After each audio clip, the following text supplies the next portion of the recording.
వైకా jewellers వెలలేని Vaibhogam తరుగులేని నమ్మకం. ఇప్పుడు మన కాకినాడలో డిసెంబర్ 5న ఘనంగా ప్రారంభం కాబోతోంది.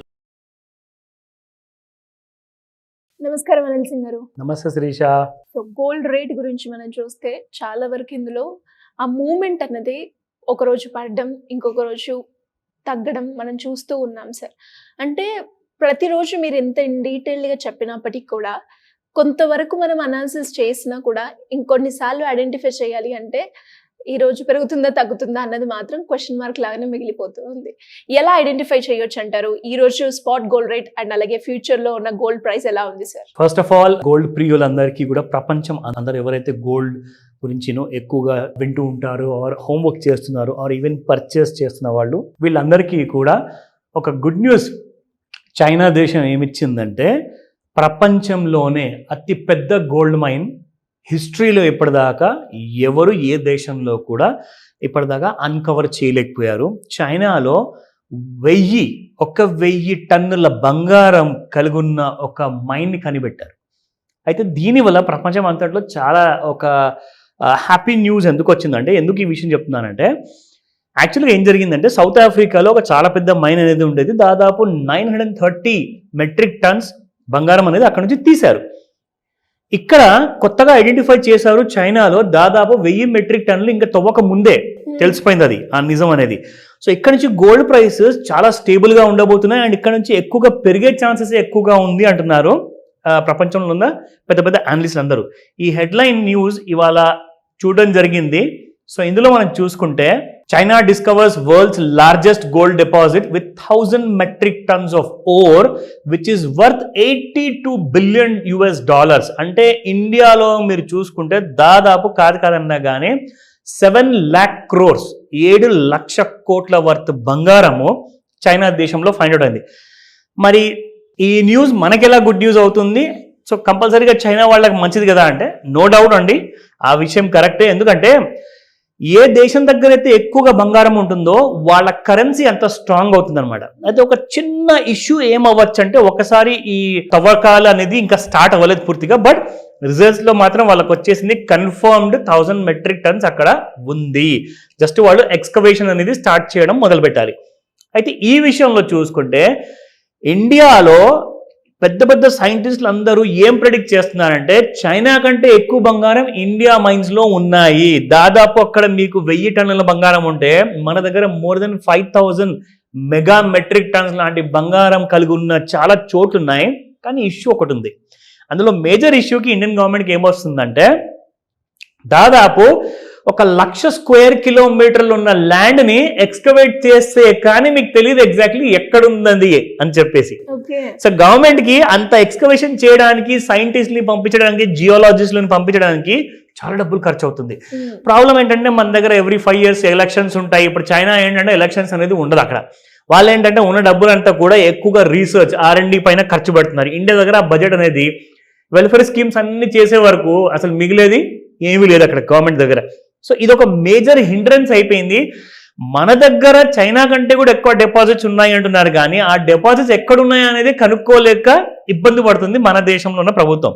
సో ఇది ఒక చిన్న నెగిటివ్ అనుకోవచ్చు మన భారతదేశానికి. ఎందుకంటే మన దగ్గర కూడా అలాంటి బంగారం ఉందని చెప్పి తెలిసిన తర్వాత అది నిజంగా ఒకవేళ తవ్వకాల్లో బయటకు వచ్చింది అనుకోండి, India will become the richest nation in the world, ప్రపంచంలోనే. ఎందుకంటే ఏ దేశం దగ్గర చెప్పినట్టుగా నేను మీకు ఇందాక చెప్పాను కదా, ఎవరి దగ్గర అయితే ఎక్కువ బంగారం ఉంటుందో they are economically super power and at the same time their salaries are very high, their economy is always growing and their currency will remain strong అనమాట. ఇప్పుడు డాలర్ కరెన్సీ మీరు చూసుకుంటే ప్రపంచంలో అన్నిటికంటే ఎక్కువ స్ట్రాంగ్ ఉంటుంది.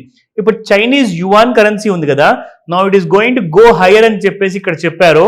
దాదాపు చైనీస్ కరెన్సీలో ఇది దాదాపు 600 బిలియన్ యువాన్ కరెన్సీలో ఉంటుందని చెప్పేసి ఇది 1000 మెట్రిక్ టన్నుల బంగారము చైనాలో ఇప్పుడు కనిపెట్టారు. సో ఇది ఒకవేళ మార్కెట్లోకి వచ్చేసింది అనుకోండి, నిజంగా నేను చెప్పాలి అంటే గోల్డ్ ప్రైసెస్ కుప్పగూడ కూలుతాయి. ఎందుకంటే గోల్డ్ సర్ప్రైజ్ మీకు మైండ్లో నుంచి బయటకు వచ్చేసి కొనే వాళ్ళు ఉండాలి కదండి. ఇప్పుడు చైనా అంత బంగారం అయితే పెట్టుకోలేదు, వాళ్ళ లోకల్ మార్కెట్లోనే వాళ్ళది అమ్ముకోవాల్సి వస్తుంది. ఎందుకంటే ప్రభుత్వం ఎంత అని చెప్పి బంగారం పెట్టుకున్నా కానీ కరెన్సీ నోట్స్ రావు కదా. సరే మీ దగ్గర బంగారం ఉంది కానీ మీరు రిచ్, బట్ లిక్విడిటీ ఎక్కడ ఉంది మీ దగ్గర? సో లిక్విడిటీ జనరేట్ చేయాలి అంటే దాన్ని మార్కెట్లో లోకల్ మార్కెట్లో కనీసం అమ్ముకోవాలి. అలాగే ఇండియాలో కూడా ఒకవేళ ఇలాంటి పరిస్థితి వచ్చిందనుకోండి, India will become a richest nation, no doubt about it. But ఇది ఒక ఇన్ఫర్మేషన్ మన పసిడి ప్రియులు ఎవరైతే ఉన్నారో, స్పెషల్లీ మన ప్రేక్షకులు ఎవరైతే చూస్తున్నారో, ఇలాంటి బంగారం 10,000 టన్నుల వరకు ఇండియాలో ఉందని చెప్పి నిజంగానే తేలింది అనుకోండి, మీ అందరి ఇల్లు బంగారం అయిపోవాలని చెప్తాను నేనైతే. నిజంగా, ఎందుకంటే ఇది మనస్ఫూర్తిగా కోరుకుంటున్నాను. అలాంటి గోల్డ్ కైండ్ ఆఫ్ రిజర్వ్స్ ఎవరికి తెలుసు, ఎవరింటి కింద ఉందో, నోబడీ నోస్. బట్ అలాంటి రోజులు రాబోతున్నాయి, అలాంటి తవ్వకాలు జరగబోతున్నాయి. చాలా మంది కూడా ఈ పాటికి సార్, అంటే కొన్ని చోట్లలో వాళ్ళ ఇంట్లో బంగారం ఉందని అయ్యగారిని పిలిచి అవన్నీ తవ్వి ఇవన్నీ కూడా చేస్తూ ఉంటారు. అది ఫేక్ ఎక్కువగా ఉంటుందండి, ప్రాబ్లం అదే. కానీ సైంటిస్ట్ కరెక్ట్ పర్సన్స్ అనమాట, ప్రొఫెషనల్స్ ఉంటారు. అలాగే చైనా వాళ్ళు ఎలాగైతే కనుక్కున్నారో ఇండియాలో కూడా వస్తుంది ఆ టైం. నిజంగా నేను అంటున్నాను, the day is not far when you can construct your home with a gold brick. బంగారపు ఇటుకతో మీరు మీ ఇల్లుని కన్స్ట్రక్ట్ చేసుకోవచ్చు. అలాంటి రోజులు వస్తున్నాయి. అండ్ స్పెషల్లీ ఈ మేనిఫెస్టేషన్ నేను నా ప్రేక్షకులు ఎవరైతే చూస్తున్నారో సుమన్ టీవీలో, వాళ్ళ కోసం మాత్రమే. ఓకేనా? So coming to the gold prices. So spot gold prices first మనం చూసుకుందాము. 24 క్యారెట్ గోల్డ్ వచ్చేసేసి నిన్నటి కంటే జస్ట్ ఒక 43 రూపాయలు పెరిగింది శ్రీష. ఇట్స్ అబౌట్ 77.35 నిన్న ఉండింది, ఇవాళ 77.78.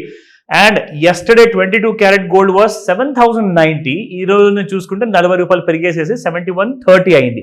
సో గోల్డ్ ఎగ్జాక్ట్లీ మూమెంటం నేను చెప్పినట్టుగానే ఎగ్జాక్ట్లీ మనకి 76,800 76,900 ఆ దరిదాపుల్లో రావాల్సింది ఉంది, వచ్చింది కూడా. నేను current month December 5th expire అయ్యే గోల్డ్ ఫ్యూచర్ గురించి చెప్పట్లా. It is the 2025 February 5th expire అయ్యే గోల్డ్ ఫ్యూచర్ చెప్తున్నా. ఎందుకంటే మీకు ఎవ్రీ మంత్ ఎప్పుడైతే ఎక్స్పైరీ అవుతుంది కదా, first 5 days of that month ఆ కరెంట్ మంత్ ఫ్యూచర్స్ లో ట్రేడింగ్ అనేది జరగదు ఎక్కువగా. సో ఇప్పుడు నేను చూపిస్తున్నాను ఫిబ్రవరి మంత్ది. సో ఇది మనం చూద్దాము శిరీష.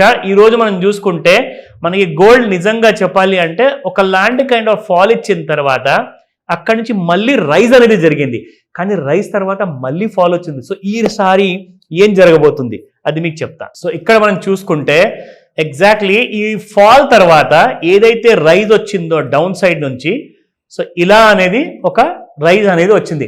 కానీ ఆ రైజ్ ఎక్కువ రోజులు ఉండలేకపోయింది అనమాట. మాక్సిమం అంటే ఒక వారం 10 రోజుల వరకు గోల్డ్ పెరిగినట్టే పెరిగి from the bottom of around 73,900 నుంచి పెరిగేసేసి 77,713 వరకు వెళ్ళింది. కానీ మళ్ళీ చూడండి, మన వేసిన ఏదైతే ట్రెండ్ లైన్ ఉందో దాన్ని బ్రేక్ చేసేసి డౌన్ సైడ్ లో ట్రేడ్ అవుతుంది. ఇప్పుడు ఇక్కడ నుంచి గోల్డ్ మీకు ఒకసారి 73,500 బ్రేక్ అయిన తర్వాత then you'll have a latest fall. అప్పటిదాకా ఏంటంటే ఈ నాయిస్ లెవెల్స్ అనేది ఎప్పుడు కనిపిస్తూ ఉంటుంది, ఒక డిసైసివ్ మూమెంట్ అనేది తీసుకోలేకపోతుంది బంగారం.